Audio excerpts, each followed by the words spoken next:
Schönen guten Abend alle Guten und herzlich willkommen am Nationalmuseum für Schmacht. Heute Abend für uns eine Konferenz am Zyklus von der Konferenzen, Evenementen und Visiten am Kader von unserer Crowdfunding-Kampagne rund um den Kutter sein Champion. Für leider kleine Kontext zu gehen, die meisten Leute wissen wahrscheinlich schon Bescheid. Am Kader von dieser Kampagne probieren wir dann durch einen spannenden Aufruf und Leute draußen und das Publikum das emblematisch wirkt, weil seit Jahren hier im Museum hängt. Vom Kutter, ein Porträt von Nicolas Franz, den die Tour de France zweimal gewonnen hat, zu kaufen, auch für als Nationalsammlung hier im Museum aufzubewahren, für weitere Generationen, zukünftige Generationen zu erhalten. Voilà. Und an dem Kader sind wir dann immens froh, den Frank Wilhelm heute zu begrüßen für als erste Konferenz mit dem Titel Nicolas Franz, Cycliste versus Joseph Kutter, dem Artiste, zwei Champions en ihrem spezifischen Domaine. Une rencontre improbable autour de la notion de champion.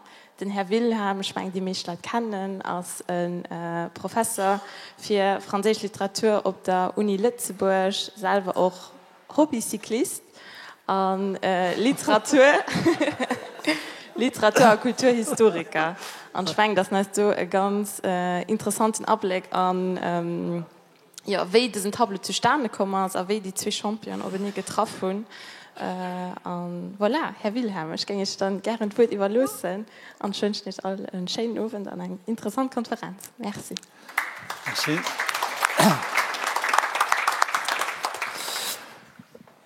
Monsieur le Directeur, Mesdames et Messieurs, chers amis de la culture picturale et de la culture sportive, c'est un sujet comparatiste que j'essaierai de traiter ce soir et j'ai exprès employé la formule versus, c'est-à-dire opposé à. La question, est-ce qu'ils étaient opposés ou est-ce qu'ils étaient complices? Et qu'est-ce qui s'est passé entre les deux? Alors, je pars sur l'idée d'une publication en latin de Plutarque, les vies parallèles, et j'essaierai d'établir un parallèle entre les deux vies, puisque Kutter est né en 1894 et Franz, il est né en 1899, donc ils sont très proches pour l'année de naissance. Ils sont séparés par une plus longue vie de la part du coureur cycliste. Alors, je démarre sur cette première intervention, deux personnalités, deux vies, deux carrières, les deux hommes. La deuxième partie, la célébrité et la popularité, pédale au pied pour l'un, ou statut de peintre maudit, point d'interrogation pour l'autre. Troisième partie, la rencontre improbable, comment est-ce qu'elle a été goupillée, comme on dirait, en langage militaire, et qu'est-ce qu'il en est sorti. La dernière partie, reconnaissance officielle pour deux luxembourgeois remarquables. Donc, nous démarrons ici même. La maison natale de Joseph Kutter était ici, à l'endroit dans l'aile Wildheim. C'est là que son père avait son magasin ou son atelier de photographie, Paul Kutter. Paul Kutter, père, était né en Suisse. Il était suisse quand il est arrivé à Luxembourg. Son épouse était née dans la forêt noire, Schwarzwald, elle était allemande. Donc en principe, les enfants que vous allez voir tout à l'heure étaient allemands. Mais Joseph, à 18 ans, a déjà demandé la naturalisation comme luxembourgeois. Donc en fait, ce soir, Kutter va en quelque sorte revenir chez lui, puisqu'il est né tout près d'ici. Voici la famille, donc à gauche, le photographe Paul Kutter. Le petit garçon, c'est Joseph, et puis vous avez les autres enfants. Vous avez Joseph, donc Édouard, Paul, Bernard. Édouard et Bernard seront tous les deux photographes, et Catherine. La mère s'appelait Clara Geisen, donc origine allemande. Alors, je fais tout de suite un saut dans la scolarité. Il a passé ses écoles primaires à Luxembourg, au centre-ville, et il a fait un premier pas vers le métier qui allait être le sien, le métier de peintre, spécialiste en peinture. Et à l'époque, il n'y avait pas ce que nous appelons le lycée technique des arts et métiers au Limpotsberg. Le bâtiment n'existait pas encore, mais il y avait cette ancienne caserne au piquet Et c'est là que l'État avait installé l'école des artisans de l'État, die Staatshandwerkerschule, où il a suivi des cours. Alors, j'ai découvert dans le livre de Henri, dans la biographie, j'ai découvert le bulletin de Joseph Cutter. Bon, ce sont des notes tout à fait correctes dans les langues. Il y a beaucoup de branches qui tournent autour de géométrisches Zeichen, Handzeichnen. Il a des notes tout à fait suffisantes, mais le garçon n'était pas content. Il a eu comme professeur un professeur très célèbre, Pierre Blanc, qui est souvent représenté, Michel, dans ton beau musée. Et Pierre Blanc, il a la particularité d'être à la fois un fonctionnaire modèle, c'est-à-dire qui enseigne de façon stricte, académique, tout ce que Joseph Cutter va détester, et en même temps, Pierre Blanc sera un artiste indépendant, caricaturiste très très doué, portraitiste aussi. Donc je suis particulièrement sensible à ces contrastes, ou à ces hasards qui font les rencontres intéressantes. Je fais un saut. Après avoir raté en quelque sorte les débuts comme étudiant en Beaux-Arts à Luxembourg, il va faire le grand saut directement à Strasbourg. À l'époque, évidemment, c'est encore une ville allemande. Le père, apparemment, ne s'est pas opposé. Il faut dire qu'un photographe, c'est déjà, disons, un artisan, mais avec des visées esthétiques. Et en même temps, c'est un commerçant aussi. Donc, il ne s'est pas opposé à ce choix. Alors, ce dessin-là, ou cette aquarelle, c'est une vision, on va dire, gentille, lieblich, de Strasbourg. Alors, regardez, le jeune homme, il a 16-17 ans, donc ce n'est pas un génie, mais il sait déjà techniquement s'exprimer. Là, une étape plus tard, il va aller à Munich, la capitale du royaume de Munich, sud de l'Allemagne, sud catholique. Et là, c'est une ville en effervescence dans les années juste pendant la guerre. Et vous voyez déjà, il y a un passage vers un autre type de peinture. On reconnaît encore un sujet. Il y a des personnes, il y a un marché, il y a une silhouette, il y a un arbre, mais visiblement, le sujet n'est plus l'essentiel. C'est plutôt la façon de le traiter, ce sujet, de jouer avec les couleurs, les blocs de couleurs, l'organisation de l'espace. C'est ça qui va être la particularité de Cutter. Sauf que, avec l'âge venant, la dépression se faisant sentir, les couleurs vont s'assombrir. Ce sera aussi une autre marque de sa façon de cultiver l'expressionnisme. Alors, il va se marier à Munich avec une jeune femme qui s'appelle Rosalie, qu'on appelait Rosel, l'abréviation, et la famille s'appelait Sedlmayr. Et vous avez en haut la maison à Munich, c'est une famille de commerçants très aisés. Et le couple, donc Cutter, Sedlmayr, aura 2 enfants et ils vont mener au départ une très belle vie, sans aucun souci financier, puisque le père de la mariée va les financer. J'anticipe un peu, ça ira très bien jusqu'en 1933 avec l'arrivée au pouvoir de M. Adolphe. Parce qu'une des premières mesures, ce sera de couper les transferts de devises vers des destinations suspectes. Et là, les vivres sont coupés. Donc, aisance matérielle au départ, obligation plus tard quand même de trouver un marché, c'est-à-dire de commercialiser un certain nombre de types de tableaux. Donc, sa femme, au milieu et en bas, ça ne se voit pas très bien ici, c'est une petite pièce où ils habitent à Munich. Le monsieur qui porte le pantalon en cuir comme portent les Bavarois. Donc pour un luxembourgeois, c'est un peu surprenant. Mais c'était la mode. Et je rappelle quand même que la Bavière a fait partie des Allemands qui ont combattu les Alliés. Donc il y a aussi un problème politique qui pouvait se poser. Voici le type de peinture qu'il faisait à l'époque. À gauche, vous avez des chrysanthèmes, ça n'est pas très folichon pour un jeune artiste, et c'est très, disons, conventionnel. Il n'y a pas beaucoup de jeu avec les couleurs. À droite, c'est une vue de Vianden, connais un peu la ville à cause de Victor Hugo, mais franchement, reconnaître là-dedans Vianden, ça va être difficile. Ça n'est pas l'essentiel. Hein. C'est plutôt l'aspect massif des maisons, l'aspect étroit, mais c'est éclairé par le soleil. Donc c'est le début de Cutter. Ça n'est pas encore vraiment ce que nous attendons de lui, rétrospectivement. Par contre, la signature, elle est là depuis le début. Hein. C'est une signature très volontariste, très décidée, exprime une forte personnalité. Alors ils vont venir s'installer après la Première Guerre, 1924, installation à Luxembourg, quartier du Limpetsberg. Il aura un atelier avenue de la avenue Pasteur, excusez-moi, avenue Pasteur, pas très loin de la villa qu'il va faire construire 10 ans plus tard. Ouais. Dans Cutter, ils sont installés, ils ont 2 enfants. L'aîné, c'est Katharina et Dolph, qui a été directeur d'un laboratoire que certains peut-être encore ont connu. Hein. Il est décédé entre-temps.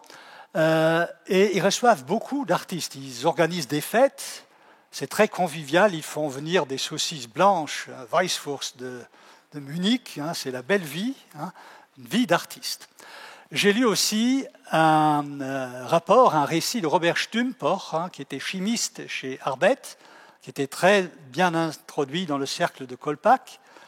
Il a inauguré ce que je vais vous montrer, le monument Cutter au Limpetsberg en 1969. Il a fait un très long discours et il a été le copain d'études à l'école primaire de Cutter.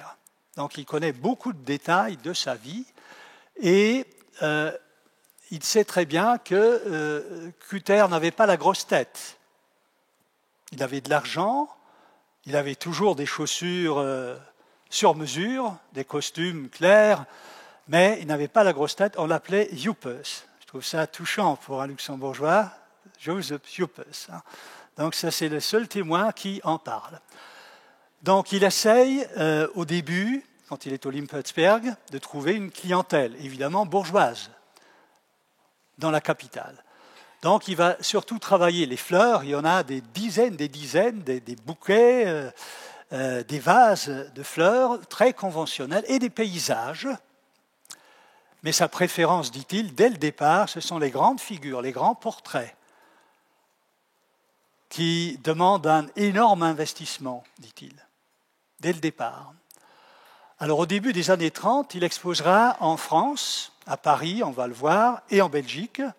Il aura du succès dans la mesure où Paris, Bruxelles ont de longues traditions culturelles.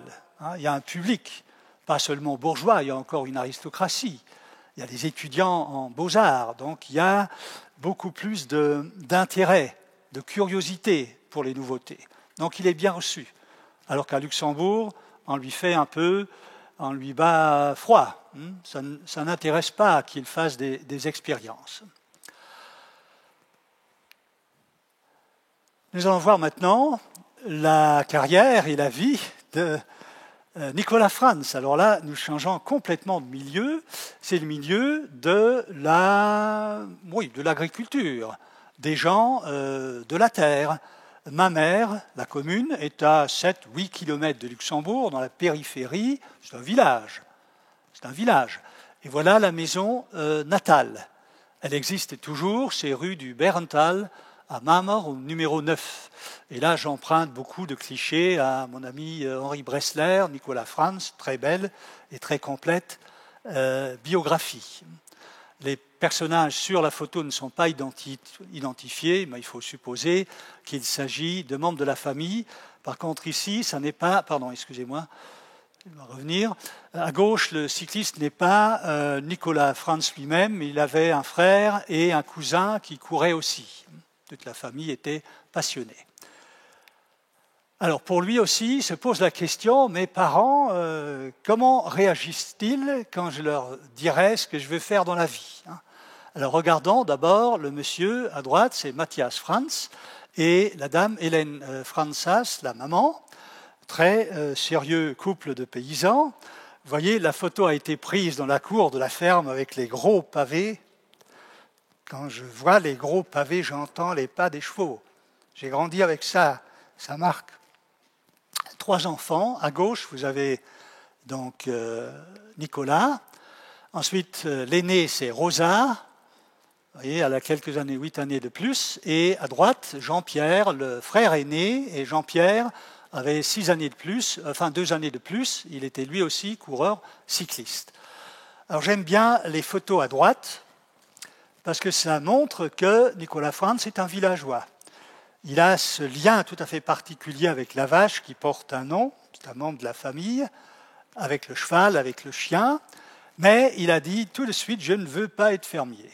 Je veux bien aider à la ferme, mais ce ne sera pas mon métier. Il faut du courage quand même. Et il faut une certaine tolérance, une certaine ouverture de la part des parents. Alors voici une bande dessinée que les organisateurs du grand départ du Tour de France, les organisateurs luxembourgeois en 2002 ont édité. Le scénario est en partie de Henri Bressler et d'autres spécialistes. Ça s'appelle Le Luxembourg au Tour de France et l'auteur est un Belge, un dessinateur que j'ai rencontré en 2002 avec le départ du Tour, Willy Harold Wasso. Alors je vous laisse observer un petit peu. Il y a une erreur sur la couverture, mais il n'y a que les spécialistes de l'histoire du cyclisme qui peuvent comprendre. Regardez le monsieur en jaune, c'est Charlie. Combien de jours est-ce qu'il a porté le maillot jaune? Très peu de jours. Il gagne en 58, il porte le maillot le tout dernier jour quand ils arrivent à Paris. Mais comme il a gagné en 58, il le porte pour le premier jour 59. Mais il le perd aussitôt. Donc il l'a porté 2 jours. Dernier jour 58, premier jour 59. À côté de lui, le monsieur, maillot national français, Anquetil. Où est l'erreur? Il y a une erreur monumentale, historique. Oui, bon, le drapeau français devrait être déjà vertical, mais en 59, Anquetil n'était pas champion de France. Donc ça ne colle pas, c'est complètement faux, c'est inventé, peu importe. Il y a évidemment un épisode pour François Faber, le premier vainqueur du Tour, 1909, et là, un épisode pour notre Nicolas Frantz. Il a commencé à faire de la course à pied. Il y a au moins, monsieur là, Paul, tu m'as dit, tu fais du 400 mètres, de l'athlétisme. Oui, le siècle dernier. Et ça, c'est encore plus tôt. Oui, donc lui, il a commencé par le demi-fond, 2, 3, 4 kilomètres. Première course, départ, première arrivée, première victoire. Facile, il a les poumons pour ça. Ensuite, deuxième étape, il abandonne tout de suite. Il a 13-14 ans, il abandonne la course. Il fait du foot. Il joue arrière droit à Mamers. Donc, il cherche sa voie, mais il est explosif, il sait analyser, il est sérieux, il ne gaspille pas. C'est un paysan qui économise ses forces. C'est la qualité principale qu'il va démontrer. Et puis alors, l'apothéose. À 14 ans, il a gagné assez d'argent pour s'acheter le premier vélo de course.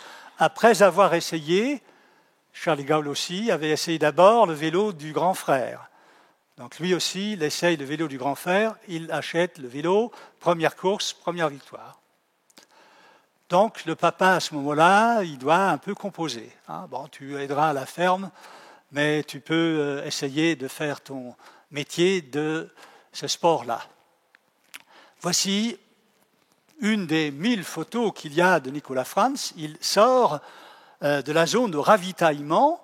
Et ce qui m'a frappé, c'est le parrain. Ça s'appelle le chocolat, vous arrivez à lire? Meunier. J'en parle à cause d'Estianach, puisque la baronne Thira Seyer, qui a acheté le château de Lauterborn en 1935, était la veuve d'Henri Meunier. Henri Meunier était le plus grand industriel chocolatier de France. Il est mort à 52 ans. Il a eu le temps d'acheter le château de Chenonceau. Vous connaissez Chenonceau? Oui, très beau château. Et il l'avait acheté pour sa femme, pour Thira Seyer. Donc c'est pour ça que je fais ce clin d'œil. Je continue. Voici une des premières victoires semi-professionnel. Nous sommes en 1922, donc il a 23 ans. Il court dans la catégorie de ce que l'on appelait les indépendants. Les indépendants, si vous voulez, c'est une catégorie entre les purs amateurs et les faux pros. C'est-à-dire, il ramasse quand même des primes ici ou là, il fait des pubs, mais il n'est pas dans une équipe. Première participation, Tour de Belgique, il gagne. Alors tout de suite, sensation, il est reçu partout, réception au Vélodrome de Bel-Air. Vous connaissez l'église de Bel-Air, si vous venez, oui, je sais qu'il y a des gens de Bel-Air dans la salle, mais si vous venez de Luxembourg, direction l'église, à droite, vous avez le VOUP, l'Institut Saint-Jean. C'est là qu'il y avait le Vélodrome, en plein, on allait dire le centre-ville. Non, à l'époque, c'était la banlieue. Mais lui, il a fait ses choux gras au Vélodrome. C'est-à-dire, il se produisait régulièrement, il amenait des célèbres coureurs, et c'était un gigantesque succès. Voici l'arrivée du Tour de Belgique. C'est le champion, c'est le Franz qui arrive à la gare de Luxembourg. Vous imaginez ça, complètement inconnu, on ne le reconnaît même pas, il est quelque part au milieu, il est porté par ses supporters. Donc c'est tout de suite une identification à ce simple paysan, ce fils du peuple, qui a peu de charisme, il faut dire, il parle très peu, mais il y a une énorme influence qu'il exerce. C'est exemplaire. Il ne faut pas oublier, nous sommes en 1922, et nos ancêtres ont quand même pas mal souffert de l'occupation allemande. Pendant la Première Guerre, il y avait de la famine aussi dans le pays. Donc c'était un peu la revanche du petit Luxembourg. Alors là, nous faisons un saut. Le 18 octobre 1926, là, il est déjà professionnel, il a déjà gagné de l'argent, il est en train de construire la belle maison, route de Luxembourg, route d'Arlon, excuse-moi, oui. Et donc, il est en train de construire cela lui-même, il met la main à la pâte. C'est un homme d'action. Et il travaille à l'atelier, c'est un excellent mécanicien aussi. J'ai lu quelque part qu'il fabriquait lui-même ses guidons en acier. Je vous en montrerai plusieurs. Il fabriquait lui-même. Alors voilà une photo qui est de 1926. Nick est au milieu. À gauche, il porte toujours des guêtres. C'est son frère aîné, Jean-Pierre, qui fait aussi des courses. Et à droite, c'est leur cousin, qui s'appelait Nicolas Franz II, deuxième, qui est malheureusement décédé accidentellement pendant une course. Il aurait pu faire une très belle carrière. Voici le mariage. Ça se passe à Mondorf et mademoiselle Alice Paulke, je ne sais pas comment on prononce, c'est la fille d'un hôtelier. Donc vous voyez, le fils de paysan, il grimpe l'échelle sociale, parce que Mondorf, c'est quand même, disons, le ghetto de luxe de la bourgeoisie luxembourgeoise, allemande, belge ou française. Ça n'est pas le petit paysan qui a 3 vaches et 2 lapins qui va aller se payer 3 cures ou 3 semaines de cure à Mondorf. Donc, ascension sociale, le mariage sera heureux, il y aura une fille, Nicole, qui est toujours en vie, et si vous regardez les dates qui ont précédé, ils se sont mariés je crois que c'était en novembre, et le 16 septembre encore, il a disputé le championnat du monde des pros à Zurich, et il a fait 2e. Rien que ça, donc, comme ça en fin de saison. Voilà. Le voyage de noces se passe sur la côte d'Azur, qu'il connaît bien, forcément le Tour passe tous les ans par la côte, et là il est à Bandol-sur-Mer. Alors, il est très associé à une marque de vélo que aujourd'hui les Français ne connaissent plus. Ils se publient des livres, tous les vélos qui ont disputé le Tour de France, Alcyon n'y est pas. Ils ont gagné 7 fois le Tour de France. Gérard Holtz, vous connaissez Gérard Holtz, le français, il ne sait même pas qu'Alcyon a gagné le Tour de France. Bon. Donc ici, nous avons le Tour de France de 1926. C'est donc à droite, en maillot luxembourgeois, avec le bleu clair, c'est Nicolas Frantz, et à gauche, c'est le Belge qui a gagné le Tour de France à cette époque-là. L'alcyon est un oiseau très symbolique qui remonte aux Grecs et anciens, et j'ai cherché un peu. On le trouve par exemple ici au musée. Vous avez un cabinet des médailles, et donc vous avez une médaille en l'honneur de Guillaume de Nassau de 1580, et sur le revers, vous avez un alcyon. Un alcyon qui nourrit son petit, et la spécialité de l'alcyon, il fait un nid flottant sur la mer. Donc c'est un grand oiseau, il ne sombre pas, c'est un oiseau optimiste, dynamique. Voilà. Donc il y a une devise, Saevis tranquillus in undis, calme dans les vagues sauvages. Ben, voilà comment était Nicolas Frantz. Je le vois ainsi. Ça, c'est une qualité. Aujourd'hui, notre Premier ministre dirait c'est la résilience luxembourgeoise. J'ai appris ça. Non, il a dit ça. Hein. Ah non, mais c'est non résilient. Ben voilà, on l'a appris. Hein. Moi-même, j'ai beaucoup fantasmé sur l'alcyon. C'est le premier vélo que j'ai eu. À 10 ans, 1957, il y avait encore des alcyons à Echternach. Alors, j'ai écrit ceci dans mon dico du vélo. Nom d'oiseau, qui, déjà, quand un Français dit un nom d'oiseau, c'est un peu ambigu, hein, donc je joue. Bon. Nom d'oiseau qui, en grec, désigne le martin pêcheur, ça c'est le nom un peu banal de cet oiseau, auquel on prêtait des pouvoirs fabuleux, puisqu'il est censé construire son nid sur les flots marins. Le mot alcyon, qu'on traduit parfois par écume de mer, apparaît dans des textes poétiques sous la plume d'André Chénier, d'Alexandre Dumas, et j'ai oublié Victor Hugo, mais c'est tellement banal. Ce fut aussi le nom d'une marque de bicyclette française qui avait comme emblème l'empennage, c'est-à-dire les ailes déployées de ce piscivore un peu mythique, et furent fabriquées de 1902 jusqu'à la fin des années 1950. François Faber gagne le Tour sur alcyon et Nicolas Frantz 2 fois 27-28 sur alcyon. Voici la plaque qu'il y avait autrefois sur les cadres alcyon. C'est un vélo qui a été restauré par Bim Didorich. Bim Didorich qui a gagné une étape fameuse au mur de Huy, qui a porté 3 jours le maillot jaune et qui était dirigé par Nicolas Frantz, qui était directeur technique de l'équipe luxembourgeoise après la guerre. Et à droite, sur mon vélo, vous voyez, l'emblème s'est un peu appauvri, mais il reste le même. Alors j'ai trouvé une citation littéraire à propos de Nicolas Frantz, et c'est dû à un journaliste français qui s'appelait Albert Londres. C'est un grand reporter, il fait des reportages sur les colonies, il fait des reportages sur l'outre-mer, il va mourir sur un bateau en plein océan. Et il a écrit pendant 1926, le Tour de France, tous les jours une chronique sur les souffrances des coureurs, et il appelle cela les forçats de la route. Et il y a un passage lors de la traversée de l'enfer des pavés du Nord, où il écrit que Frantz bénéficie d'une protection toute spéciale. Alors je cite, « La femme du jour est la grande-duchesse, Charlotte, la grande-duchesse Charlotte de Luxembourg. Son Altesse envoya 5 000 francs à Frantz, son compatriote.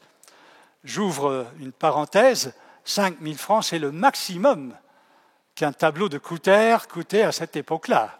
Et encore, il fallait trouver l'acheteur, juste pour comparaison. Je continue. Générosité commentée en ces termes par un coureur français, galant et intéressé à la fois. Il s'appelait Alavoine, très connu aussi. Il dit « Ah, dit Alavoine, une grande duchesse, ça vaut bien mieux qu'un homme pour être président de la République. » C'est une réflexion bien française. Donc, Alavoine, il a terminé ce tour, il a terminé 14e du Tour de 1924, il a remporté 17 étapes de la Grande Boucle, Frantz en remportera 20 étapes du Tour de France. Alors pour son premier tour en 1924, Frantz était classé 2e au classement général, derrière l'Italien Ottavia Bottecchia. On va le voir souvent dans les caricatures. Et en 26, il a remporté 2 étapes. Voici Nicolas Frantz sur son vélo Alcyon après le Tour de France de 1928. Il y a une chose qui me frappe. D'abord, les tricots ne sont pas en matière synthétique, ça n'existe pas. C'est du tricot, vous transpirez, ça prend 1 kilo. Hein. C'est de la petite laine, non. J'en portais au début aussi, hein. C'est épouvantable. Ils n'avaient pas de fermeture éclair, c'était boutonné sur la gauche. Hein. Alors, si vous roulez à 40 à l'heure, vous devez déboutonner ou fermer, c'est dangereux. Hein. Donc, c'est un sport peu commode à l'époque. Très jeune, enfin, au milieu même de sa carrière, il commence déjà à penser à l'après-carrière. Hein. C'est-à-dire, premièrement, il va faire fabriquer des cadres avec son nom. Donc, il y a des cadres Nicolas Frantz qu'il va donc commercialiser, les cycles Frantz. Et deuxièmement, tout est bon pour gagner de l'argent. Donc, il y a les courses sur la route, il y a les galas d'après-tour, les courses de kermesse, comme on dit aujourd'hui. Et puis, il y a aussi des casinos. Hein? Ils se produisaient à la foire. Qu'est-ce qu'on faisait? Mais ils roulaient sur des rouleaux, interminablement. Mais 1 heure, 2, j'ai vu ça à Tétange, dans le bassin minier des années 50. En hiver, ils faisaient des championnats sur les rouleaux. Hein. Donc, tout était bon pour des primes et pour des gains supplémentaires. Alors, il avait l'habitude de fabriquer certains de ces guidons lui-même. Alors, il utilisait pour ses victoires du Tour de France des accessoires techniques. Et il y avait à Paris un serrurier, un serrurier qui fabriquait des freins tout à fait particuliers qui étaient fixés non pas à l'avant des poignées, mais sur le tube vertical du frein, un peu comme aujourd'hui ceux qui font du mountain bike. Et paraît-il, Nicolas Frantz avait adopté cela. Et le même fabriquait aussi des freins particuliers et des guidons à 3 positions. Donc je vais vous montrer des publicités que j'ai trouvées, mais je n'ai pas bien compris comment cela fonctionne. Donc voilà, paraît-il, une partie du frein spécial, et c'est marqué, c'est gravé Erpelding. Hein, c'est un luxembourgeois établi à Paris. Erpelding cycle, beaucoup de publicité. Ensuite, bicyclette Erpelding. Et à gauche, vous avez le guidon et vous avez les poignées de frein qui ne sont pas verticales, mais qui sont horizontales. Je me rappelle quand Greg LeMond, l'Américain, est venu sur le Tour, il avait fait une étape avec un guidon à prolongateur, comme pour le triathlon. Ce n'était pas permis, ce n'était pas autorisé non plus, mais ça avait fait scandale, on l'avait interdit. Hein. Donc je ne sais pas si Frantz a été concerné. Mais il y a une nouvelle. 1929, il a gagné 2 Tours de France. En 29, il y a les Luxembourgeois de Paris qui sont nombreux, il y en a des milliers. Et chaque année, ils ont une espèce de convignat. Tout le monde se retrouve chez Nicolas, le restaurant, c'est en plus vaguement en famille avec moi. Ils se retrouvaient pour un grand gueuleton. Alors vous voyez ici, il y avait par exemple M. Paul Mersch, consul du Luxembourg en France, fit l'éloge de notre valeureux coureur, donc Nicolas Frantz, et M. Alphonse Steiner était présent. C'était un journaliste luxembourgeois, immigré à Paris, resté luxembourgeois. C'est la main droite de Henri Desgranges qui organise le Tour de France et qui fait lui aussi l'éloge de Frantz en retraçant sa merveilleuse carrière. Et il dit aussi, il est sur la trace des plus grands, tels que François Faber. Ces prouesses de Frantz font revivre par le muscle luxembourgeois ce souvenir-là. Et ensuite, on fait aussi l'éloge de Eugène Erpelding. Voilà le serrurier dont les guidons ont mené tant de fois Frantz à la victoire. Je ne peux pas prouver que c'est vrai. Je n'ai trouvé que ce texte. Mais il y a un collectionneur dans le pays, je ne sais pas si je ne l'ai pas vu ce soir, Marc Modort, l'avocat, grand collectionneur de motos et de vélos. C'est lui qui m'a filé ce tuyau. Voilà une chose amusante. Il y avait autrefois le Feuerprobe, vous l'avez tous lu, il y avait le Canard enchaîné en France, mais à l'époque, dans les années 20, à Luxembourg, il y a un journal satirique de Gukuk. C'est le hibou qui regarde avec des yeux perçants. Alors, il y a quelqu'un qui écrit en faux français en imitant le luxembourgeois traduit littéralement. Il faut vous régaler. Hein. Lettre ouverte à monsieur Henri Desgranges. Monsieur, moi, avec S, aussi, je t'écris avec T pour te le souffler. Ça doit être ce blosen. Une fois, après toutes les notes, noir de note, pour ce que tu fais avec le Franz, Martin Franz. Qu'est-ce qu'il t'a fait, ce garçon avec S, afin que tu le ramasses toujours si bas dans ton journal? Attention, garde la mine. Passe bien sûr sur toi. Passe au petit. Quand les amis de Nick te recevront, tu verras alors comme ça t'ira. Qu'est-ce que tu écris sur le Leduc, un autre coureur français célèbre, qu'il a reçu déjà 5 demandes de mariage. Et Nick alors, plus que 100. J'ai enseigné pendant 48 ans, j'ai dû dire 10 000 fois, ce n'est pas plus que, mais plus de 100. Non, c'est bien. Et seulement des belles, alors tu dis rien, n'est-ce pas? Allez, tu peux te la tenir avec ton Antonin Magne, et tous les petits fifis du Louvet qui ont du cola fromage dans les jambes. Nick les... Ça, c'est un peu ordurier. Nick les cirera tous. Il n'y a pas besoin de traduire, ça va. Allez donc, donne-toi, Köftech, sûr avec toutes les communautés des Gemeingheiten contre le France, ça ne saisit pas avec nous. Maïsi Robles, supportrice de Nick, 3e année d'école, à ma mère peut-être chez ses parents, Jean Robles Cocher de la valse des rues Val-Saint-Croix. C'est adorable. Ça, c'est vraiment le champion national fêté par ses compatriotes. Autre chose, dans le Gukuk, il y a beaucoup de caricatures. Celle-là me plaît. Zondag Dreiauer Gesieder de France, am Velodrome, al record klappen. Et la caricature fonctionne toujours sur le nez du coureur. C'est-à-dire que ça rappelle toujours la prominence de la Bretagne. C'est toujours vaguement l'Hexagone. On fait la même chose avec Charles de Gaulle, avec les autres. Ça, c'est vraiment un point commun de toutes les caricatures. Il avait de l'humour parfois à gauche, donc il imite le caméraman, il est conscient de l'image de marque. Et puis surtout, il s'intéresse à son statut de champion. Il y avait un célèbre journaliste français, Raymond Hutier, il avait une série qui s'appelait Miroir des sports, et tous les mois, pendant le tour, il faisait une biographie d'un des coureurs. Ça, c'est encore une caricature intéressante, et cela résume le statut tout à fait particulier. Franz a un record que personne n'a battu, même pas Armstrong qui a gagné frauduleusement, mais gagné quand même 7 tours. Ni Anquetil, ni Bernard Hinault, ni l'Espagnol, ni Eddy. Hein? Oui, c'est-à-dire, il termine le tour de 1928 avec 27 avec le maillot jaune. Il commence le 28 avec le maillot jaune. Il le garde pendant tout le tour. Même Anquetil a gagné une fois, je crois en 62. Il prend le maillot le premier jour, il le regarde jusqu'au dernier. Mais il n'avait pas gagné l'année auparavant. Voilà, donc notre champion à part.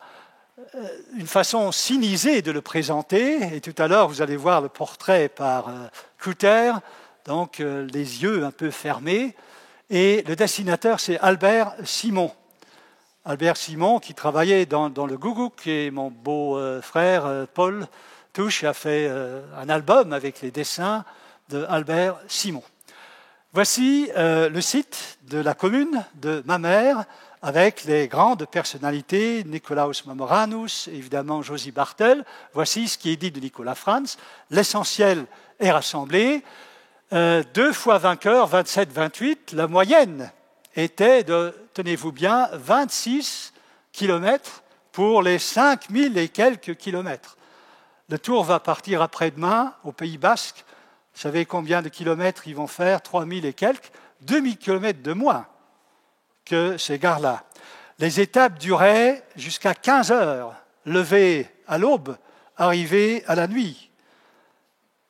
Et donc, souvent, ils montaient à pied le Tourmalet, par exemple. Alors, il a aussi été, pour sa première participation en 24, il était 2e, et en 26, 2e aussi. Nombre d'étapes, 20. Charlie, 10, ce qui est pas mal non plus. Les frères Schleck, combien? 4 ou 5 au total, hein. Je ne vais pas les critiquer, simplement aujourd'hui la concurrence est infiniment plus grande. Alors, autre grand succès, le Tour du Pays Basque, Paris-Bruxelles, Paris-Tours. Je disais parfois, c'est une étape plate comme une saule normande, c'est-à-dire c'est un sprint sur 200 km. Il a tout gagné qu'on pouvait gagner. Champion du Luxembourg entre 23 et 34, donc il mérite effectivement la notion de champion.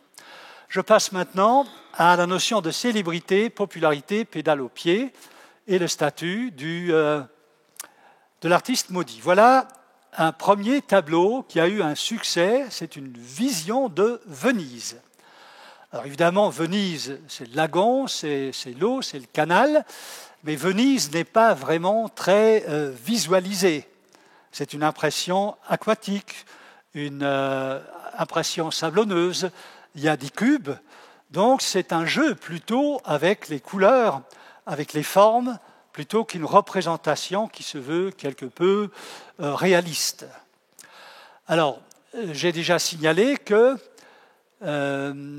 Kuter peut à peu près dessiner ce qu'il veut, puisqu'il n'a pas besoin d'argent directement gagné par lui, c'est le beau-père qui paye, mais après 1933, fini.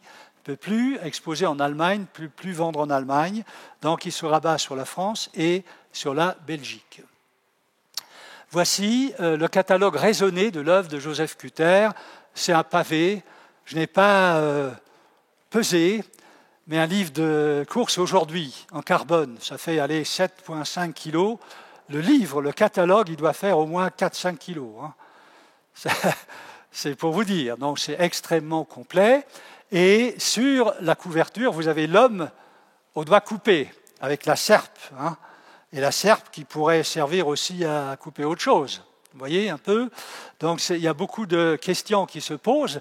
Et en même temps, il y a une espèce de fierté. Il montre son doigt. Il exhibe l'instrument du supplice. Il a le visage en ovale, arrondi vers le bas, les yeux fermés. Ce sont des traits de visage corporel qu'on va retrouver aussi dans le cycliste de tout à l'heure. Il faut dire que la gloire de Kuter, la grande gloire, celle qui fait de lui le peintre luxembourgeois le plus connu, le plus innovateur, d'avant-guerre, ça viendra après la guerre. Il va mourir en 1941 d'une apoplexie, après avoir pendant 5 ans souffert le martyre qu'aucun médecin, psychiatre ou thérapeute n'a pu diagnostiquer. Donc, il n'a pas vu arriver la gloire qui est tombée dessus. Donc, certains ont cru mettre une relation entre la dépression qu'il traversait et les personnages dépressifs, comme celui-là, qui lui ont été inspirés. Certains ont même fait le rapprochement avec Van Gogh, qui a aussi une lésion qu'il a représentée. Je suis littéraire, donc je regarde de temps en temps le petit Robert, ça peut servir, ne serait-ce que pour le mot champion. Vous connaissez tous à la télévision française, question pour un champion, mais qu'est-ce que c'est qu'un champion? Donc c'est un mot qui a une origine à la fois germanique, et on y trouve le terme de Kampfjo, Kampf, donc c'est un lutteur, c'est un combattant, et puis il y a l'étymologie qui vient du latin campus, c'est le terrain sur lequel les chevaliers s'affrontent, un lieu fermé, un lieu où a lieu un combat décisif, très réglementé, très codifié, un peu comme le sport. Donc c'est ça le sens, mais j'ajoute tout de suite que je suis chaque fois choqué quand je lis « Hans Jungen en Tour de France ». Non, Hans Jungen, non, je refuse, ça ne marche pas. Il y a usurpation, non. Vous avez beaucoup en connu la guerre, on ne peut pas écrire ça, une connerie pareille. Ce sont des sportifs qui prennent des risques. Accidentellement, ils peuvent perdre la vie, la santé, c'est vrai, mais ce ne sont pas des combattants militaires, bien que le terme soit d'origine militaire. Donc on va dire que le sport est une espèce de violence souvent sublimée, symbolique. Et le cyclisme, en principe, n'est pas un sport de contact, même si dans les pelotons, ça frotte parfois. Mais ce n'est pas le but de l'affaire. Voilà. Je passe maintenant à la rencontre improbable dans l'atelier. avenue Pasteur, Olimpatsberg. Est-ce qu'il y avait complicité ou incompréhension? Alors il y a un premier élément, c'est Ralph Letch, le petit-fils, qui est là parmi nous, qui m'a signalé cette photo. Elle est de Bernard Couter, hein, c'est le frère aîné, un des frères aînés de Joseph, que je vous ai montré tout à l'heure sur la photo collective. Et donc là, il porte effectivement le maillot de champion de Luxembourg. Seule chose que je ne sais pas, comment est-ce qu'il a fait pour immobiliser le cycliste, hein. Je sais bien que les stayers, hein, qui font sur piste, ils se maintiennent comme ça en équilibre, mais la pause peut durer des heures, hein, donc c'est déjà une réussite. Alors, selon son petit-fils, donc, le coureur avait l'habitude de se faire tirer le portrait chaque fois qu'il remportait un nouveau titre de champion. Et vous avez vu, il en a remporté 12 ou 13. Hein. Donc c'est un réflexe normal. Je sais aussi, par le témoignage de la famille, qu'il se rendait de Mamers à vélo à Luxembourg, facile, aucun problème, sauf que l'atelier était au deuxième étage et qu'il fallait monter le vélo dans la cage d'escalier. Et il fallait rester immobile, ce que le coureur n'aime pas, parce que le principe, il est dynamique. Hein. Donc ça part sur de mauvaises données, à mon avis. Il est possible, en tout cas, que le photographe, Bernard Couter, en ait parlé à son frère, Joseph. Parce que vous allez voir plus tard, dans un autre texte, c'est, paraît-il, le peintre, tu le savais, Michel, le peintre qui avait invité le coureur pour venir poser chez lui. Et le coureur a accepté, ce qui m'étonne. Voilà. Alors, le champion et Suzanne font encore partie de ses œuvres aux connotations humoristiques. Voilà une interprétation dans le catalogue raisonné. Interprétation humoristique. Pourquoi? En 1932, Couter expose le champion au Salon de l'Automobile à Paris, puis au Salon d'Automne. 2 fois exposé à Paris. N'avait jamais exposé à Luxembourg. Hein. Aucun Luxo, sauf s'il a visité l'expo en 1932, ne l'avait vu. Hein. Donc ça, c'est déjà très particulier. Et le peintre avait demandé aux cyclistes, vainqueurs du Tour de France, donc ce serait après 27-28, célébrés dans le pays comme héros national, de venir poser pour lui dans son atelier. Donc Couter était quand même attiré par la notion de champion national, le côté populaire qui était dégagé par le cycliste. Alors pour Franz, les séances s'avèrent longues et nombreuses. Bien que l'artiste n'ait pas tenté d'éliminer l'effet de ressemblance avec les traits du visage du coureur cycliste, son but n'était pas de réaliser un portrait qui ressemblerait comme 2 gouttes d'eau à son modèle. La robustesse des bras et des jambes, l'ampleur des muscles du thorax, tout contribue à prouver que ce corps est celui d'un athlète, gonflé de puissance et d'énergie, capable d'efforts physiques soutenus et de prouesses extraordinaires. Le champion victorieux, exhibant sur sa poitrine sa médaille attachée à son ruban tricolore, s'est mis dans une posture qui le désigne comme le meilleur parmi tous les concurrents. À gauche, un pan de rideau vert, retenu par une guirlande, rappelle le décor artificiel des photographes d'antan. L'ironie, comme on a dit, n'est pas absente de cette œuvre. Les 3 fleurs minuscules que le champion tient entre le pouce et l'index, un peu comme s'il en était dégoûté, hein, entre le pouce et l'index, à hauteur de sa virilité, sont dérisoires comparées aux performances surhumaines du vainqueur de la course. Humour malicieux du peintre à l'égard du sportif, citation fier de ses exploits et convaincu d'être admiré, mais peut-être aussi à l'égard du métier de ses 2 frères Édouard et Bernard, dont la réussite sociale était fondée sur l'artifice de la nature corrigée dans le studio du photographe, sur la fabrication de ces images retouchées que leur clientèle bourgeoise souhaitait voir se substituer à la réalité. Ça, c'est une réflexion intéressante. Hein. Je connais l'histoire de la photo au 19e. Victor Hugo faisait de la photo expérimentale. Il trouvait que c'est un nouveau moyen d'expression. Baudelaire disait « Ah non, c'est purement mécanique, ça n'a aucun intérêt ». Il n'avait rien compris, le Charles. Alors que c'était un meilleur poète, je trouve, techniquement, que Victor Hugo. Mais là, la question est posée, à quoi sert la photographie? Et donc je continue. Joseph-Émile Muller voit dans le champion une des premières figures expressionnistes de l'artiste. Expressionniste, c'est le fait d'employer, on va dire, les grands moyens, c'est-à-dire des couleurs franches, souvent très peu complémentaires, opposées, sans nuance du tout, sans impressionnisme. Mais, dit-il, ce retour du sujet dans l'œuvre du peintre ne signifie pas pour autant que celui-ci abandonne tout intérêt pour le caractère autonome de la composition picturale. Dans le champion, le tricot du coureur cycliste, une grande tache rouge qui domine le centre de la toile, s'oppose au rideau vert et au fond, devant lequel se détache la roue arrière du vélo. J'ouvre une parenthèse. J'ai lu Baudelaire décrivant Delacroix, et il dit, Baudelaire, chez Delacroix, c'est l'opposition du vert, du rouge, qui est la marque de fabrique. Ce serait aussi pour moi la marque de fabrique ici de Cutter. Cutter crée des effets de contraste avec des couleurs complémentaires. Les rouges et les verts joueront à côté des ocres et des bruns un rôle déterminant dans ces peintures des années 30. Maintenant, un détail matériel encore. Le champion est exposé au Salon d'automne et Paul Fierens, un célèbre critique d'art, écrit dans Art et décoration, le journal existe encore, le champion de Cutter, athlétique, silhouette expressionniste, entre guillemets, à reprocher de celle de Perneke et des Flamands, semble élever une protestation contre beaucoup de mièvrerie, d'élégance par trop facile, et s'isole assez fièrement dans sa tragique fixité de marionnette géante.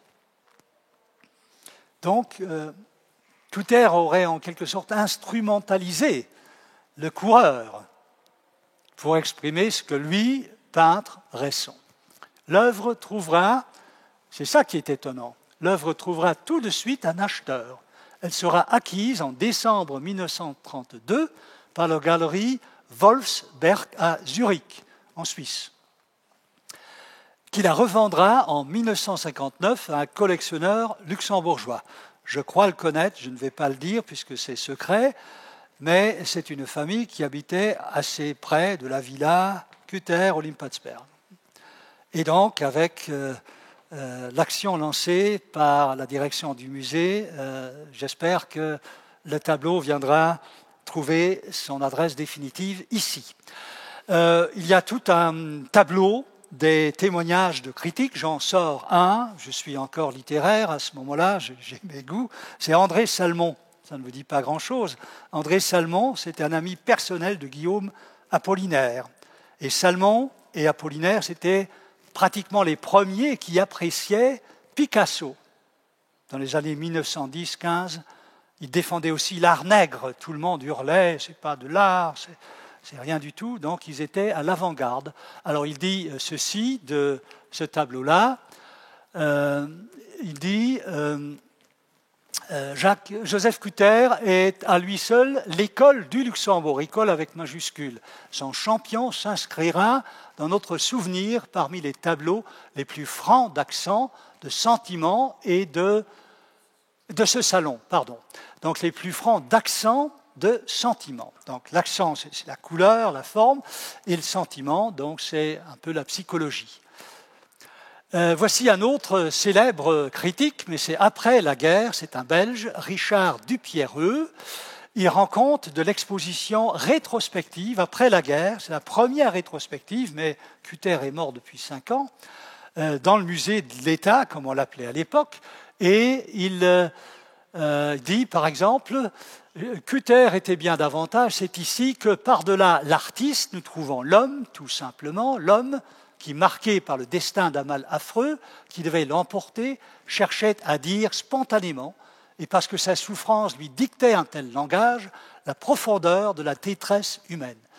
M. Muller, Joseph-Émile, a fort justement évoqué certains des tableaux de Cutter, conçus pendant les 5 années de sa maladie, et dans lesquels il a fait l'aveu de ses angoisses. Bon, il cite les clowns, les autoportraits, et bien entendu aussi le champion. J'ajoute que Joseph Müller était chargé de la pédagogie de l'art moderne. Il venait dans les lycées. J'ai un excellent souvenir à Echternach, mais il était dans les autres lycées. Il roulait les airs comme on faisait dans les villages, mais il parlait un excellent français très technique.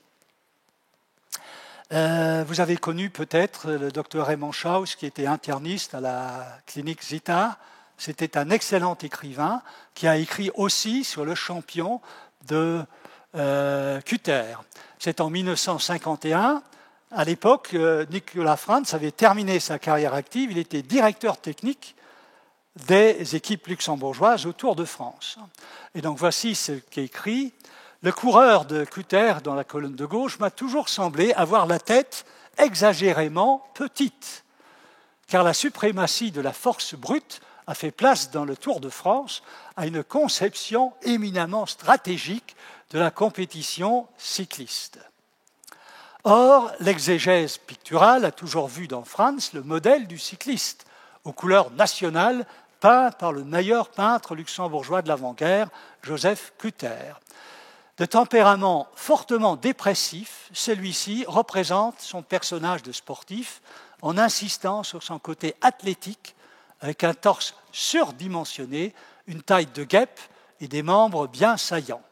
La tête, effectivement, est hors de proportion, le menton fouillant, les lèvres pincées et une sorte de sourire ironique.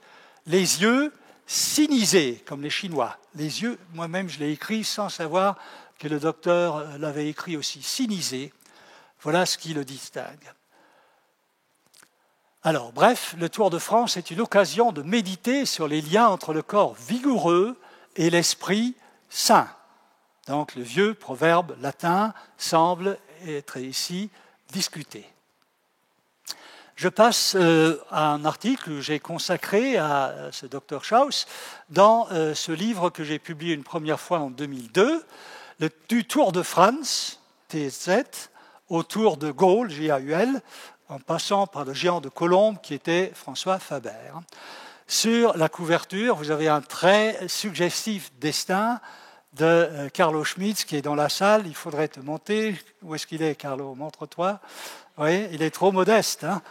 Ça fait 30 ou 40 ans qu'il illustre toutes les semaines le forum avec des dessins suggestifs. Donc la particularité ici, le guidon ressemble à une tête de taureau et la plume, en fait tourner la roue.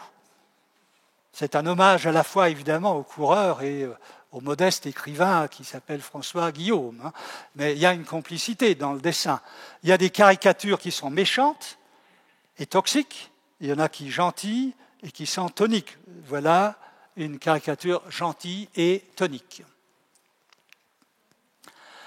Voici un autre livre que j'ai publié, Mondico du vélo, dans lequel j'ai également un chapitre sur Frantz. Fils de paysan, investissant son sérieux au travail et son sens des réalités tangibles dans une carrière sportive exemplaire, double vainqueur de la grande boucle, méthodique, méfiant, obstiné, judicieux dans sa préparation et ses courses, il évitait de s'asseoir pour se raser, de peur de perdre de son impulsivité. Il détient toujours le record d'avoir porté le maillot jaune du premier au dernier jour de course lors de son deuxième triomphe en 28. Pour lui, on a changé le nom de l'épreuve, rebaptisé Tour de France. Voici une critique du champion qui n'a paru qu'en 2020 dans le Républicain lorrain, une journaliste, une dame en tout cas, Valérie Susset. Elle écrit ceci. Toute sa vie, il aura dû lutter pour faire reconnaître, elle parle de Cutter, la qualité de son travail dans son propre pays. Alors même qu'en France et en Belgique, sa renommée n'était plus à faire depuis longtemps. L'Allemagne, lui aussi, sera fermée dès 1933 comme artiste dégénéré. En effet, Cutter a subi un mépris pour des raisons politiques. Revenant de Munich en 1924, il lègue 90 œuvres qui sont conservées au Musée national d'histoire. Il faut dire aussi que le gouvernement, sous M. Bech, qui avait une réputation d'être plutôt à droite, a beaucoup investi dans l'achat de tableaux de Cutter. Donc il y avait quand même un esprit plus ouvert que ce qu'on dit parfois. Il y a aussi un important legs familial, il y a maintenant le catalogue raisonné, et on le considère, ou on l'a considéré comme le créateur de la sécession. Je m'explique. Depuis 1890, il y avait le salon annuel artistique, où il y avait un jury qui sélectionnait selon ses goûts les meilleurs peintres. Il a participé 2 fois, il était dégoûté, il a arrêté en 1926 avec Jean Nordinger, avec Jean Schaff et avec Trémont Auguste. Il a fondé le Salon des sécessionnistes. Ça a pris 2 éditions, ça n'a pas duré. Bon, on parle également ici de la maladie et on parle ici également des natures mortes, un public trop conservateur, celle ridicule que tient le champion sur cette pile de toile, sans placer en parfaite opposition à sa virilité. Il parle des fleurs qu'il brandit. L'histoire ne dit pas si le célèbre cycliste Nicolas Franz, que Joseph Cutter avait invité à poser dans son atelier après sa victoire d'étape à Bayonne, lors du Tour de France de 26, a apprécié le sous-entendu humoristique. Là, il y a une autre donnée. Elle prétend que le tableau a été commencé en 26. Je ne sais pas infirmer, c'est ce qu'elle écrit. Je dois croire, mais je ne peux pas vérifier. Je reviens encore une fois sur le tableau pour remarquer 2 choses. Premièrement, il porte un maillot rouge qui n'est pas dans les cordes, c'est-à-dire il portait toujours le maillot tricolore puisque tous les ans il était champion national. Première chose discutable. Il porte une médaille. Vous voyez les couleurs de la médaille? C'est quel drapeau ça?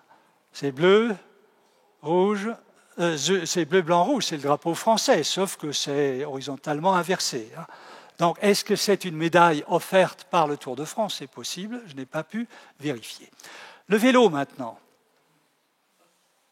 Ce serait le vélo sur lequel il a roulé pour le Tour de France. Qu'est-ce qui manque? Regardez le guidon. Il n'y a pas de frein. Il va se casser la gueule. Donc, c'est faux. C'est peut-être un vélo de piste qui a ce que l'on appelle un pignon fixe. Vous ne pouvez pas freiner, vous devez laisser couler. Donc il y a 2 erreurs là-dedans. Les fleurs elles-mêmes, encore une fois, ce ne sont pas des fleurs des champs. J'ai analysé.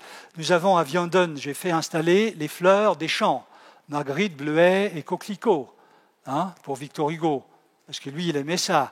Mais là, ce ne sont pas des fleurs des champs. Donc ça peut être une allusion aux fleurs que lui-même peignait pour plaire au public bourgeois, mais il n'y a aucune certitude à ce sujet. Voilà. Alors, ça c'est une critique de Daniel Wagner qui est intéressante aussi.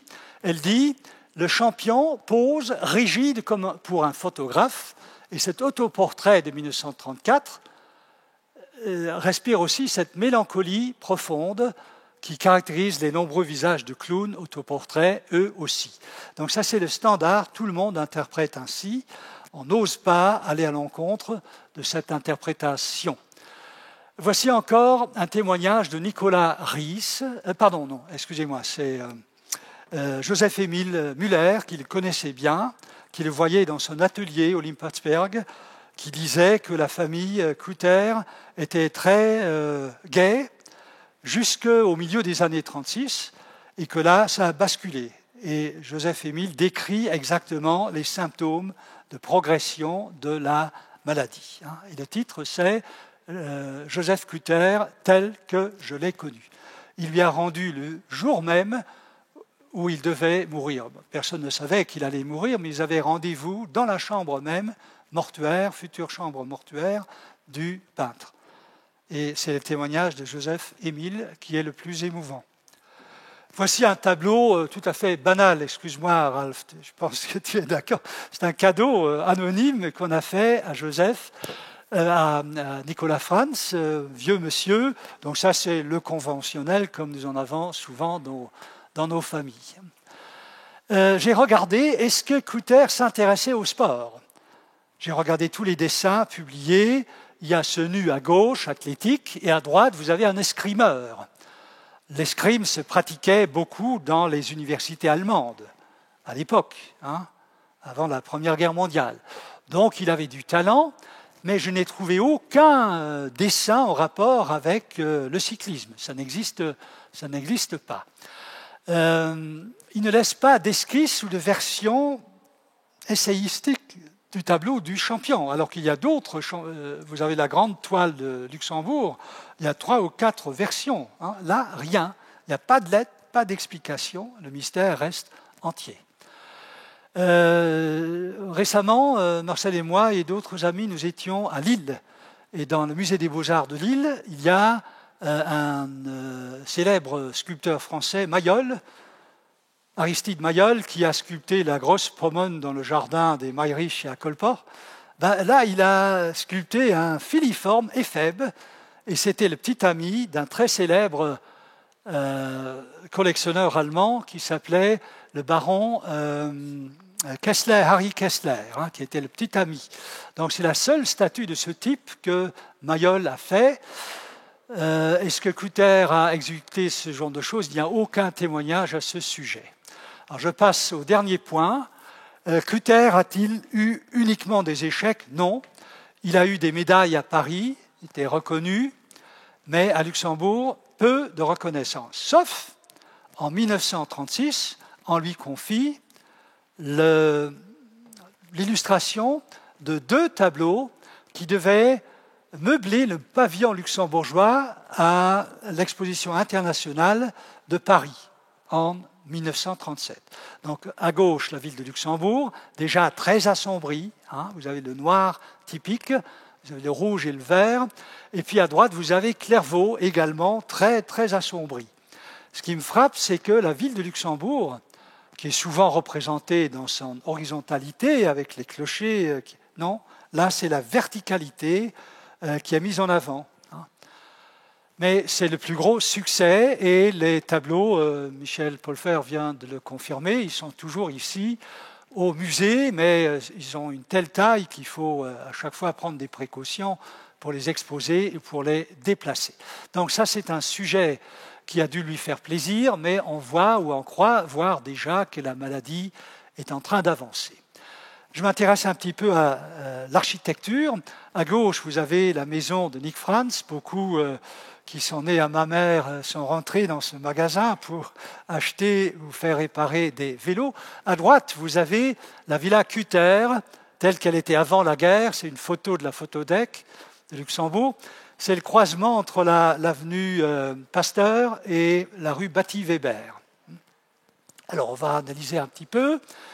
Voici l'architecte qui a conçu cette villa. Il s'appelait Hubert Schumacher.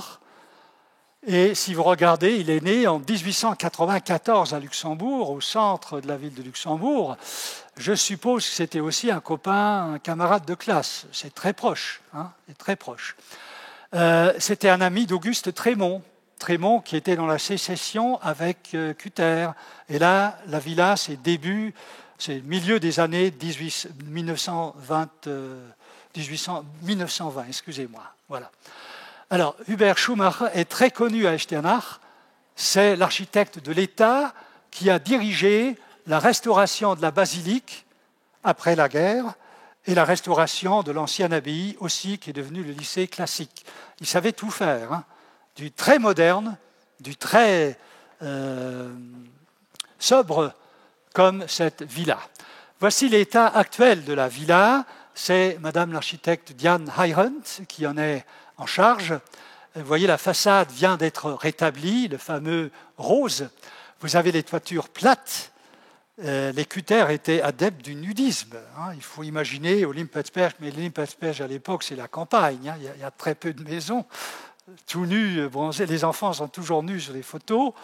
Donc il y a une culture nudiste, mais il décède en 1941, son épouse bavaroise.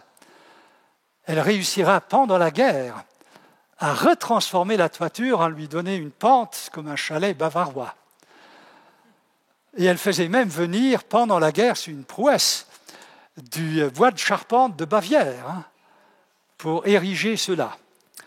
Après, la villa a été vendue, je ne dirais pas à qui, peu importe, et donc Mme Heiront est en train de restaurer cette villa complètement atypique. Mon beau-père, le père de Marcel, habitait en diagonale, rue Batti-Weber.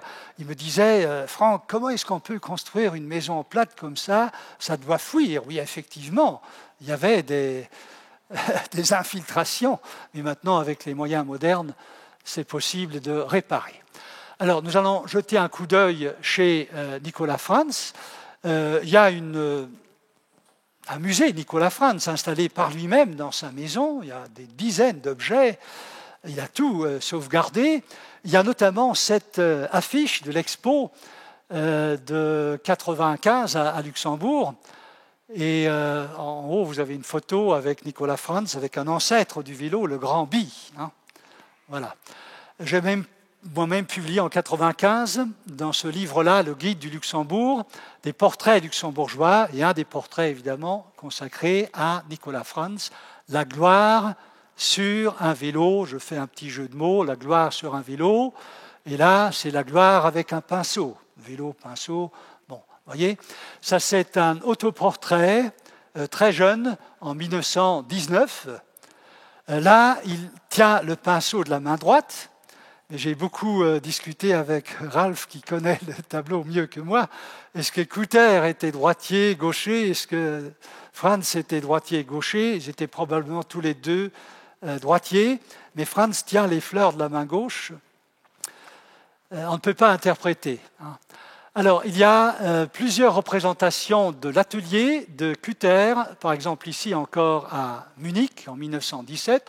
Bon, c'est le fouillis traditionnel des ateliers d'artistes. Hein. C'est un mélange d'antiquité, de désordre et de couleurs. Ça ne permet pas de juger de l'évolution de sa peinture.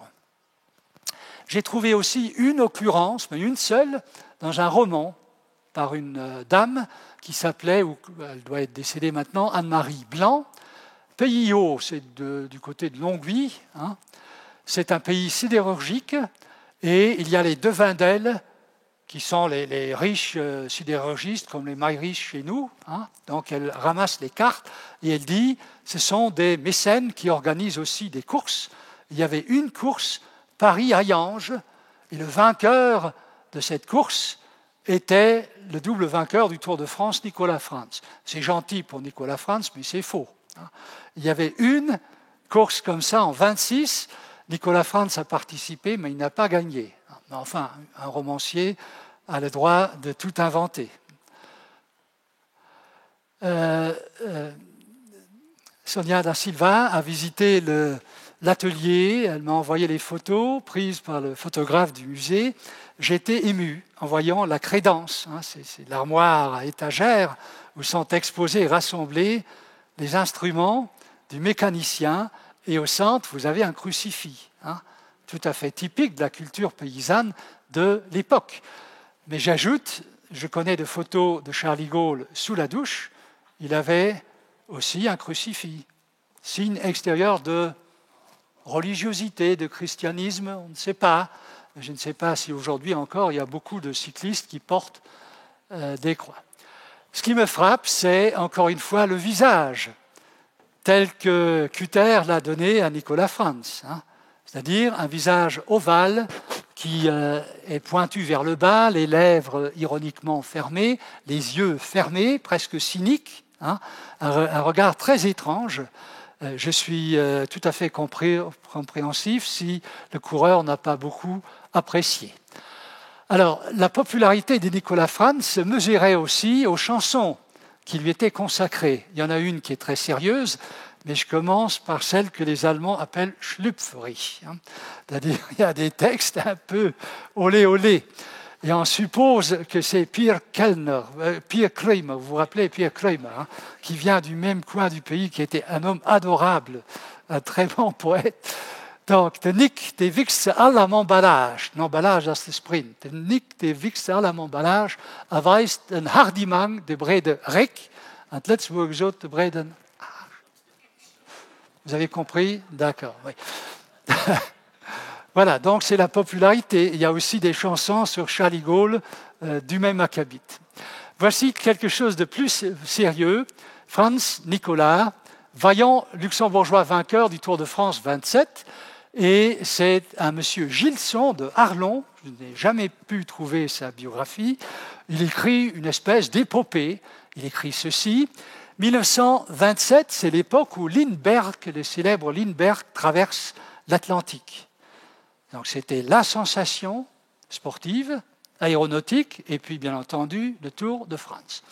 De Lindbergh en Amérique, l'on a parlé beaucoup. Il n'est pas moins énergique, le héros avec majuscule de chez nous. Enfourchant sa bicyclette, Franz, sans le T, a dit un beau matin « Je veux à la bonne franquette leur boucher un coin. Je vais montrer en ce tournoi ce que c'est qu'un luxembourgeois. » Le tournoi en retombe dans le sens de champion, dans le français médiéval, c'est le dualiste. Il y a eu une grande exposition, la première exposition rétrospective de Cutter dans cette maison ici, le musée de l'État en 1946. Malheureusement, il n'était plus là pour officier. Joseph-Émile Muller était le curateur. Il a publié au moins 4 ouvrages complets sur son idole. Il y a 2 semaines, nous étions ici réunis par la direction du musée pour lancer l'opération des dons au profit de l'achat du tableau. Et il y avait 2 de nos champions, à droite l'ancien champion Frank Schleck et à gauche notre reine Christine. Championne Christine, je l'ai vue dimanche dernier, elle a gagné son 43e maillot national. Elle commençait tout de suite. Toutes les catégories d'âge, elle fait tout, le cross, la route, le contre-la-montre. Et encore, il n'y a pas la piste de Mondorf, donc quand il y aura la piste, je dis toujours que c'est notre Jeannie Longo national, mais en plus sympa. Donc, une très belle action, je souhaite que cela va réussir, et d'après les échos que j'en ai, c'est en très bonne voie. Voici Harry Kessler encore, j'en ai parlé, qui a demandé à Mayol un nu de son petit ami que vous pourrez admirer au musée de Lille. Voici encore une caricature très intéressante de Nick Franz. Il est particulièrement diabolique, cette fois la bouche un peu cyniquement ouverte, le nez conquérant, un pas de danseur. Et c'est signé PB, c'est-à-dire c'est Pierre Blanc, c'est l'ancien professeur de Cutter, qui avait beaucoup d'humour. Et regardez surtout les messieurs, comme ils sont représentés. Le monsieur qui a un canotier jaune, comme le maillot du champion devrait être, et c'est le type de messieurs que Cutter devait souverainement détester, même s'ils achetaient ses tableaux. Donc il y avait un malentendu aussi. Quelques autres caricatures. À gauche, c'est Auguste Trémont, athée. C'est l'ami qui a fondé la sécession avec Cutter, avec Schack et Nordinger. Et à droite, vous avez encore Simon, Albert Simon. Et j'ajoute que le surnom, le sobriquet de Franz, c'était la locomotive. Et on le représente ici avec 6 paires de jambes. Et à droite, vous avez un caricaturiste complètement oublié. Il s'appelait Jacques Flamand. Il était né à Rumeland. Je ne sais pas s'il est toujours en vie. J'ai regardé, est-ce qu'il y a d'autres peintres à la même époque, années 30, luxembourgeois, qui ont représenté des sportifs? Oui, le plus célèbre, c'est Jean Jacobi. J'ai été 2 fois stagiaire dans les années 60 pour le tennis, à Lianès, qui venait d'être fondé. Dans la salle de réunion, il y avait plein de grands tableaux de Jacobi. Donc il représente ici des cyclistes en mouvement, c'est beaucoup plus dynamique que le champion de Cutter, mais évidemment l'attitude est complètement irréaliste. Si c'est un sprint, il faut qu'ils aient la tête dans le guidon, mais pas en l'air. Mais il y a du dynamisme là-dedans. Alors Jean Jacobi a remporté 2 médailles d'or au JO pour ses qualités esthétiques, à Paris en 24, à Amsterdam en 28. Une caricature par rapport au cyclisme, encore due à notre ami Carlo Schmitz, qui est dans la salle. C'est paru en 2017 pour le plus récent passage du Tour de France. C'est un monsieur qui ressemble furieusement à un banquier, avec un cylindre, qui regarde à travers une paire de lunettes qui a la forme d'une paire de roues, et regarde en agrandissant le petit vélo qu'il a dans la main. Donc, c'est l'appât du gain, c'est l'investisseur qui veut un retour sur investissement. Dessin satirique visant la culture, entre guillemets, du vélo. Le livre que j'ai publié, encore une fois, en 2003, réédité en 2006. Et une autre caricature pour illustrer un texte de Nicolas Ries. Nicolas Ries était professeur au lycée de garçons de Luxembourg, au Limpotsberg, pas très loin de Couter, il le connaissait personnellement.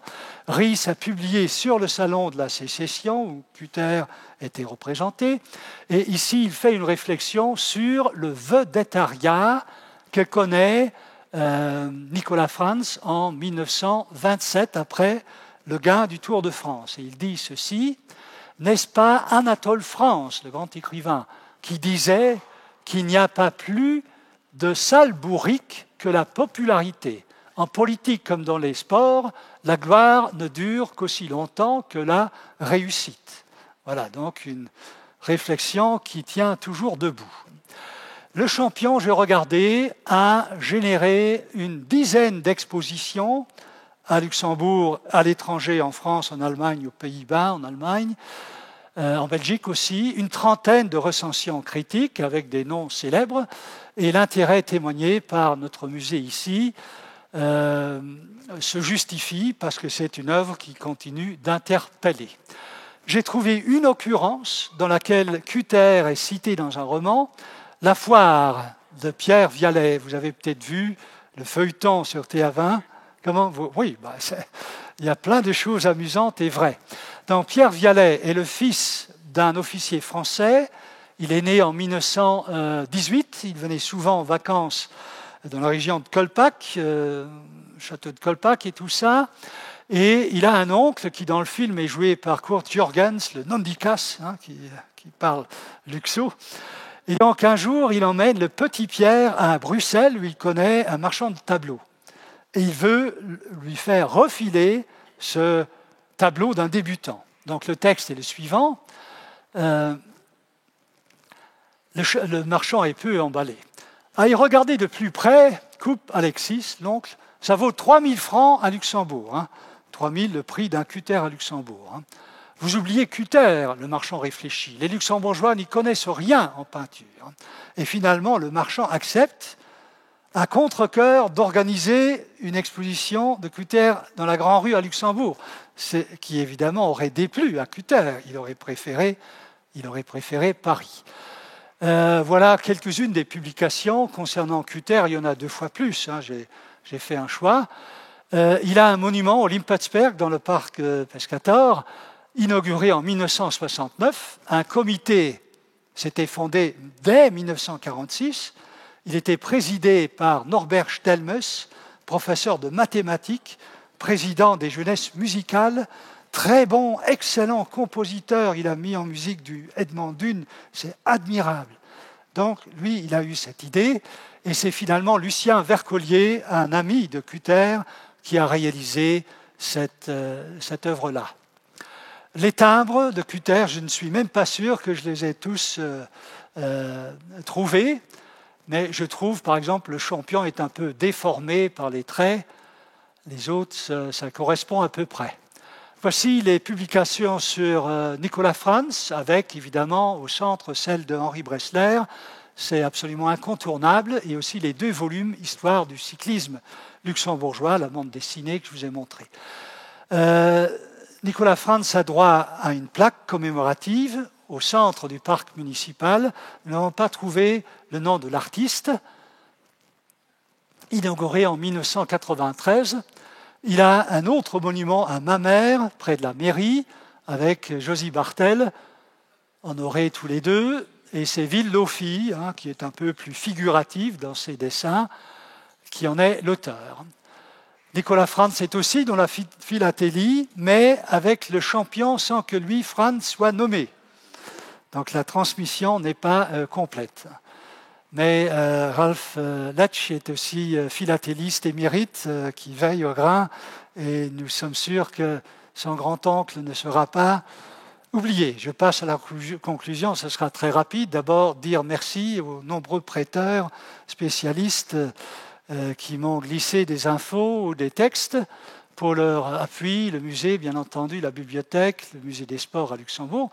Et je terminerai, Nicolas Franz versus Cutter, l'alliance des contraires, 2 images du Grand-Duché, c'est une question. Pédale au pied, le premier, était connu et populaire au Grand-Duché pour apporter à ses compatriotes de multiples raisons d'être fiers de leur pays et d'eux-mêmes. Pinceau et palette en main, le second a eu du mal à percer dans sa patrie, où sa reconnaissance officielle a été posthume. Or, le coureur et l'artiste se sont rencontrés à Luxembourg pour des séances de pause dans l'atelier du second, qui a livré un portrait pour le moins décalé du champion. Au final, une œuvre controversée qui révèle peut-être davantage la personnalité du peintre que celle du modèle. Peut-être. En tout cas, un tableau qui interpelle 90 ans après sa présentation à Paris. Et je terminerai sur un petit jeu de mots qui est emprunté au latin, in stilo veritas. Le stylus, das ist die Griffel. C'est le petit instrument qui permet aux Romains de griffer des lettres dans la cire. C'est aussi le pinceau du peintre. Donc la vérité est dans le pinceau du peintre, mais surtout, pour les sportifs, in velo veritas. Je vous remercie, c'était très chaleureux. Merci.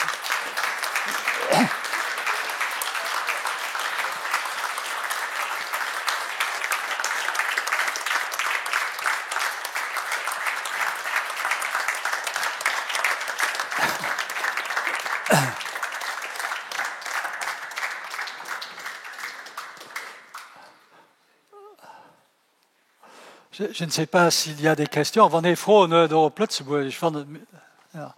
Ja.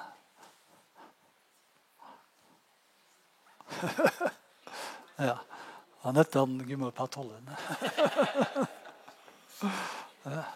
Ich wollte mal von merci so für die Blogkonferenz, für die spontan Bereitschaften oder die Fotos für Woche nutzen und den ersten zu sehen, die präsentieren, weil die auch eine Herausforderung war, relativ kurzer Zeit. Und nicht alle guten, was gekommen sind. Und ich hoffe, dass man noch viele Leute von auf die Welle planen. Gut, ja, merci.